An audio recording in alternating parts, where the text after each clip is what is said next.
Hey guys, welcome to the channel. तो आज हम पढ़ेंगे FA5 PYBF का बेसिक जर्नल एंट्रीज जो यूज़ होती है under writing of shares and debentures में। तो अभी जर्नल एंट्रीज की बेसिक रहती है, इसका एक सीक्वेंस रहता है। जैसे कि पहली रहती है आस्क की एंट्री, मतलब अगर शेयर मिनट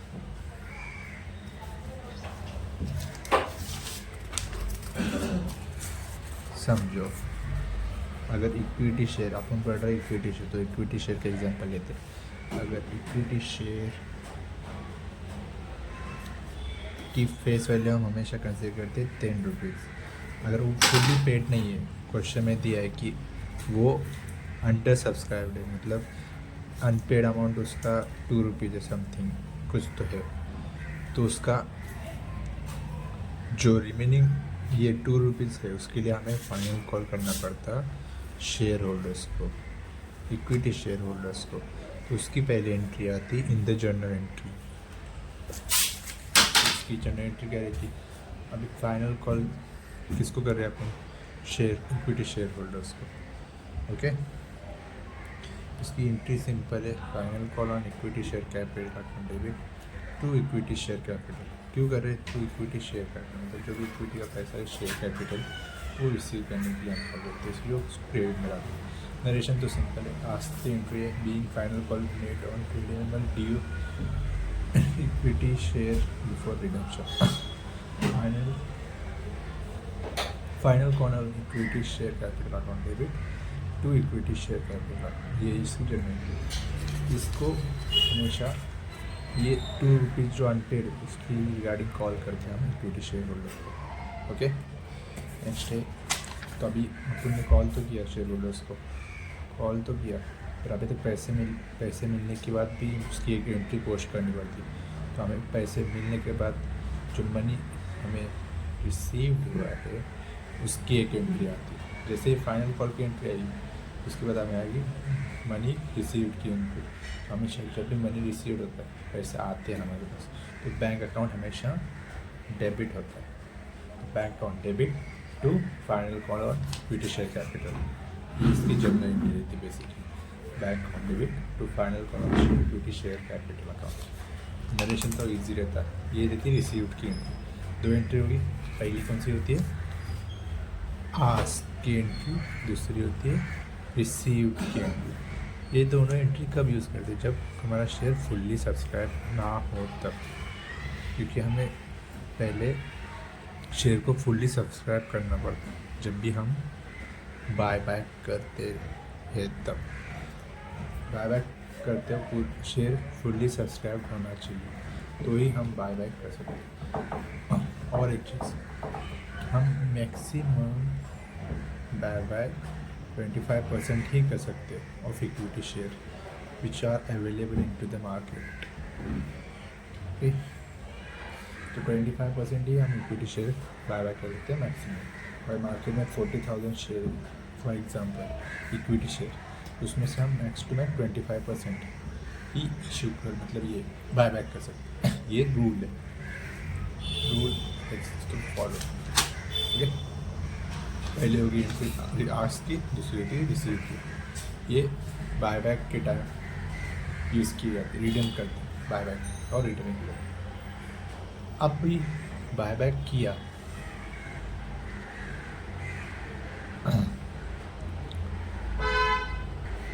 अभी हमने फाइनल कॉल तो कर दिया इक्विटी शेयर होल्डर्स को, उनसे पैसे भी मिले। अब देखते हैं कि कहीं हमारा कोई जो हमें क्वेश्चन में दिया होगा कि कोई इन्वेस्टमेंट या एसिड सोल्ड हुआ है कि नहीं, तो उसकी एक एंट्री आती है, third entry. If any investment और एसिड हैज़ बीन सोल्ड होगा तो उसकी एक जर्नल एंट्री हमें पास करनी पड़ेगी। बेसिक जर्नल एंट्री रहती है bank account debit to investment account. जब भी हम इन्वेस्टमेंट सोल्व करते हैं हमारे पास पैसे आते हैं, जब भी पैसे आते हैं हम उसे बैंक अकाउंट डेबिट कराते हैं और इन्वेस्टमेंट हमेशा क्रेडिट में लिखते हैं। Okay, understood. और इसमें और एक चीज़ होती है, अगर इन्वेस्टमेंट हमने प्रॉफिट पे सोल्ड किया तो हमें एक और एक चीज़ ऐड करनी पड़ती है जर्नल एंट्री में, वो है profit and loss account. Profit and loss account हमें ऐड करना पड़ता है। इन्वेस्टमेंट हम इंक्लूड करते हैं, इधर अपन प्रॉफिट पे सोल्व कर सकते हैं, नहीं तो लॉस पे कर सकते हैं। अगर वो प्रॉफिट हुआ तो हमेशा P&L अकाउंट क्या होता है, क्रेडिट होता है। और अगर इनफैक्ट प्रॉफिट एंड लॉस अगर लॉस हुआ इन्वेस्टमेंट सोल्व करके तो हम उसे डेबिट करते हैं। तो हम लोग देखेंगे इन्वेस्टमेंट में देते हैं, कभी कभी प्रॉफिट होता है, कभी लॉस होता है। तो बेसिकली अगर प्रॉफिट हो रहा है तो P&L अकाउंट क्रेडिट करेंगे और लॉस हो रहा है तो P&L अकाउंट डेबिट करेंगे। उसकी दो एंट्री होती है, एक लॉस हुआ तो इस ये, नहीं तो प्रॉफिट हुआ तो ये, दोनों में से एक ही एंट्री हुई तो पास कर दी थी based on the investment profit पे जा रहा है या लॉस पे जा रहा है। ओके, तो bank account debit, P&L account debit loss है तो, और 2 इन्वेस्टमेंट और एसेट अकाउंट डेबिट क्रेडिट, ये लॉस की एंट्री, ये प्रॉफिट की एंट्री। एक बार देख लो समझ जाओ। नेक्स्ट है, अभी अपने 4 एंट्री देखी, 4 एंट्री देखी। पहली तो ये शेयर सब्सक्राइब है कि नहीं उसकी एंट्री, दूसरी है इन्वेस्टमेंट सोल्ड की एंट्री। अभी थर्ड एंट्री मिलती है, थर्ड एंट्री होगी अभी बेसिकली यहाँ से हमारा बेसिकली सम चालू है, तो हमारे बायबैक करना चालू है। बायबैक करते हुए अपन पहले जो पैसे अरेंज करते हैं, अभी समझो अपन इक्विटी शेयर बायबैक करें 2 लाख का, तो हमें वो 2 लाख भी अवेलेबल होना चाहिए हमारे पास देने के लिए इक्विटी शेयर होल्डर्स। तो हम लोग इसके लिए कई बार न्यू इशू कराते हैं, new issue like preference share issue कर दिए, डिबेंचर इशू कर दिए मार्केट में। कभी कभी उसको पार वैल्यू पे इशू करेंगे। पार वैल्यू मतलब अगर समझो प्रेफरेंस शेयर का वैल्यू हम लोग फेस वैल्यू 100 का करते हैं हमेशा, तो उसमें अगर हमने प्रीमियम ऐड किया 10 रुपये समझो, तो हमारी ये जो फेस वैल्यू प्लस प्रीमियम, इसे हम एट प्रीमियम बोलते हैं, बायबैक करना एट प्रीमियम। पार मतलब जो फेस वैल्यू है उस पर ही आप लोग ने रिडीम बायबैक किया है इक्विटी शेयर, उसे बोलते हैं पार वैल्यू। डिबेंचर भी सेम ही रहता है, कभी भी डिस्काउंट में भी करते हैं। डिस्काउंट का मोस्टली समझा नहीं, डिस्काउंट में उल्टा होता है, जिसमें प्रीमियम ऐड होता है तो डिस्काउंट में हम लोग फेस वैल्यू से कब में शेयर को बायबैक करते हैं। 100 रुपये का शेयर है तो आपने 90 में बायबैक किया, तो 10 रुपये का क्या हो गया, हमने डिस्काउंट किया, उसे डिस्काउंट किया। तो ये न्यू इशू करता है, तो अभी न्यू इशू की एंट्री आती है, यहाँ से सम चालू है तो अभी आपको बायबैक करना होगा, तो न्यू इशू की एंट्री क्या रहेगी। अभी क्वेश्चन में देते कि प्रेफरेंशियल इशू किया है एट 10% या डिबेंचर इशू किए 8% एक्स अमाउंट के। कोई भी न्यू इशू हो सोचने का, क्योंकि हम लोग न्यू इशू कर रहे हैं मार्केट में, एज ए कंपनी सोचने का कि हमारे पास पैसे जा रहे हैं तो पैसे आ रहे हैं। अभी तुम as a company preferential issue कर प्रेफरेंशियल जा रहे पैसे क्या आ रहे, बेसिक एंट्री पैसे आते तब बैंक अकाउंट डेबिट होता है to preferential holders. Preferential account में ऐसा कुछ, ये basic entry. Same goes to the debenture, bank debenture issue होता है preferential account debit to 8% debenture और something that percentage given in the question, you have to write percentage लेके वो debenture का लिख सकते हैं। ये एंट्री पास करने की न्यू इशू। अभी न्यू इशू अगर पार भी हुआ है तो ये एंट्री ऐसी आती है, बैंक अकाउंट टू प्रेफरेंशियल। और इन केस अगर प्रेफरेंशियल प्रीमियम पे इशू हुआ हो तो उसमें प्रीमियम भी इंक्लूड होगा। प्रीमियम मतलब अभी एज ए कंपनी 100 रुपये का शेयर सामने वाले को 110 में दे देते हैं, तो 10 रुपये एक्स्ट्रा प्रॉफिट रहता है ना, सिक्योरिटी ले लो, इससे सिक्योरिटी प्रीमियम ले लो 10 रुपये का, तो उस 10 रुपये का सिक्योरिटी प्रीमियम का भी एंट्री आएगा, उसे इस न्यू इशू में भी इंक्लूड करना पड़ेगा सिक्योरिटी प्रीमियम की एंट्री। तो अगर तुम as a company preferential premium पे इशू कर रहे हो तो उसकी जनरल एंट्री बेसिकली ये देखिए सेम रहेगी, bank account debit to preferential holders और टू सिक्योरिटी प्रीमियम टैक्सेस, ये रहती है बेसिक न्यू इशू। अगर वो प्रीमियम पे इशू हो रहा है तो, अगर वो पार पे हो रहा है तो ये 2 ही चीज़ आएंगे, और अगर ये प्रीमियम पे इशू हो रहा है तो ये 3 चीज़ें आएंगे। ओके, ये बता from debit to preference share capital account to security premium account. अगर ये प्रीमियम पे इशू है, अगर पार पे हो रहा है तो back from debit to preference share capital account इतना ही आएगा। ये हो गया न्यू इशू पे। अभी तो हमने 5 मिनट देंगे। पहले ये आर्ट्स की फुल्ली शेयर सब्सक्राइब होना चाहिए, इधर से आएंगे शेयर होल्डर के पास से फुल सब्सक्राइब होंगे, गोइंग करोगे। फिर लॉस है या प्रॉफिट है, अगर कोई भी इन्वेस्टमेंट सोल्ड या बेच रहे हैं हम तो उसके लिए लॉस हो या प्रॉफिट हो, उसकी एक एंट्री आएगी। उसकी एक एंट्री आने के बाद न्यू इशू की एंट्री आएगी। न्यू इशू की एंट्री होने के बाद फिर अपने 5 मिनट ओके 5 मिनट अभी 6 entry.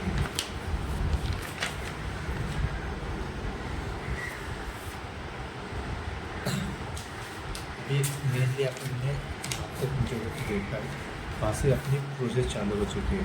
Bye bye new issue किया, अभी अपने पास तो पैसे आ गए। प्रेफरेंस शेयर को आपने प्रेफरेंस शेयर बेचे मार्केट में, से अपने को 2 लाख एग्जाम्पल 2 लाख रुपये आ गए इक्विटी शेयर होल्डर से वो शेयर लेने की। अभी अब उनके पास पैसे आ गए तो उसकी एंट्री आएगी ना, बायबैक कर रहे हैं सामने वाली पार्टी से। बायबैक की बेसिक एंट्री क्या रहेगी, किससे पैसे ले रहे हैं आप, मतलब किससे शेयर ले रहे हैं, इक्विटी शेयर होल्डर से। ओके, तो इसका बेसिक एंट्री ये रहता है equity share capital account debit to equity share holders account, इतना ही basic equity share capital account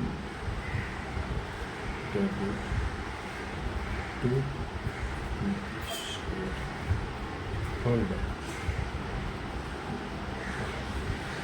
ये बेसिक इसकी एंट्री।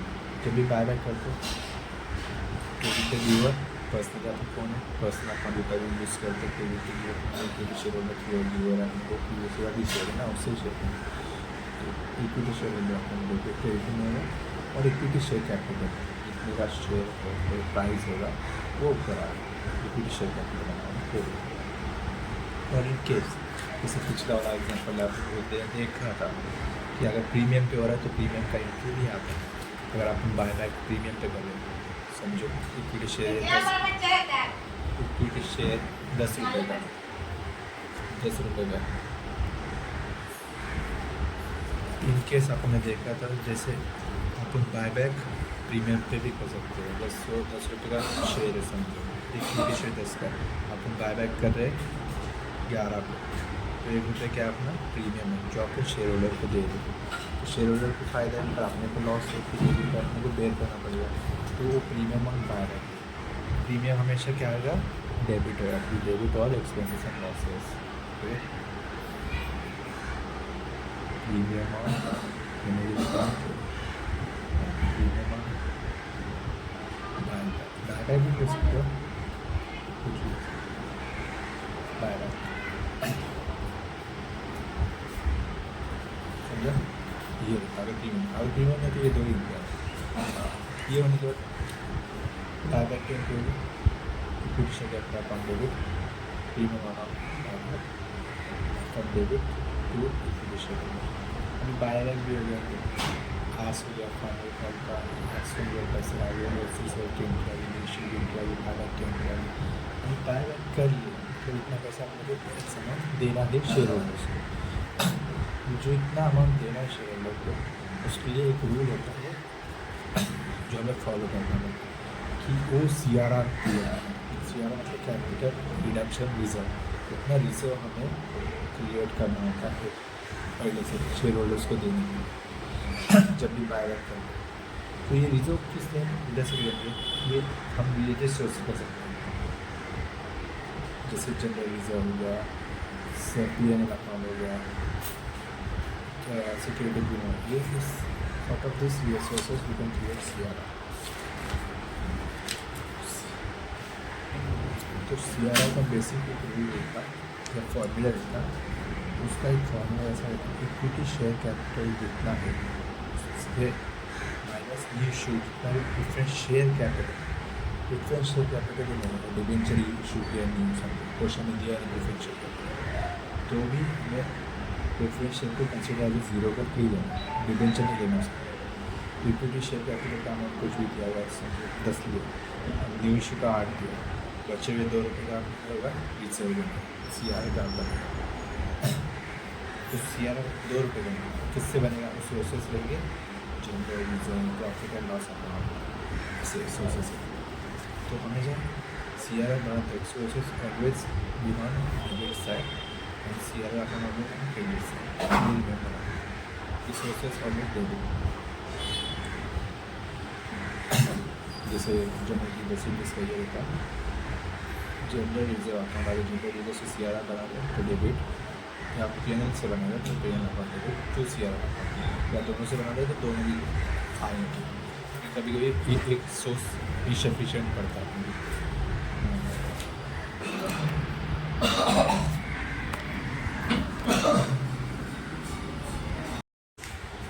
CRR की इंटरव्यू है सिक्योरिटी प्रीमियम। हमें सिक्योरिटी प्रीमियम जो अपन ने प्रीमियम और बायबैक दिया है, जैसे आपने पिछला एग्जाम्पल देखा,